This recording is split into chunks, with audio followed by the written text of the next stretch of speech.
آقای قالیباف، بعد از آزادسازی خرمشهر متاسفانه به این شهر نرسیدم. تو رو به خدا به این خرمشهریای عزیز برسید. بحث اشتغال زایی هستش. الانم هر بزرگواری اومد اینجا همین صحبت ها رو کردن. خرمشهر هممون میدونیم بزرگترین بندر خاورمیانه بوده. چرا الان باید وضع گمرکش این باشه؟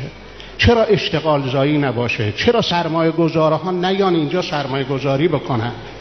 اگر اشتغال زایی باشه به والله فقر از خرمشهر، نه بلکه از خرمشهر، از تمام شهرستان ها میره.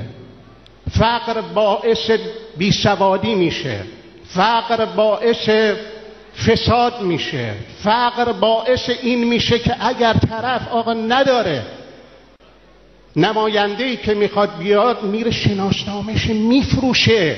چرا باید اینجور باشه؟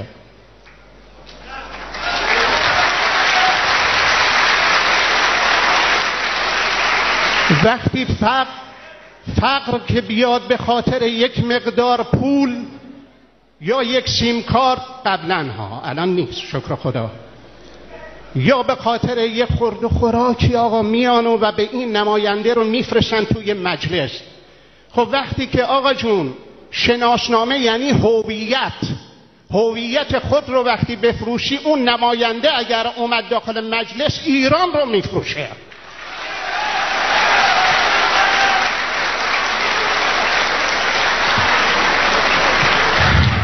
من خوندنم نمیاد، خوندنی ها رو خوندم. الان شما قدم روی چشم ما گذاشتید، خیلی خوشحالیم. فقط به داد این مردم مظلوم خرمشهر برسید. لااقل آقا یه بحث ساده، شما آقا جون یه پیست موتور سواری، یه پیست، اول فقر، یعنی این مشکل این فقر باید از بین بره. فقر که بیاد سواد میاد. عرضم به حضورتون، من نخواستم این واقعیت ها رو، من از وقتی که اومدم همه دارن این صحبت ها رو میکنن. چرا خرمشهر یه پیست موتور سواری برای این جوونا نداره که توی خیابونا باید تصادف بکنن؟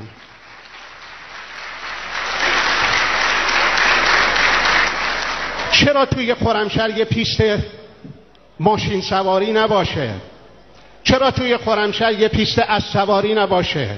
چرا توی خرمشهر با این آبهای فراوانی که هستن اشتغال زایی نشه؟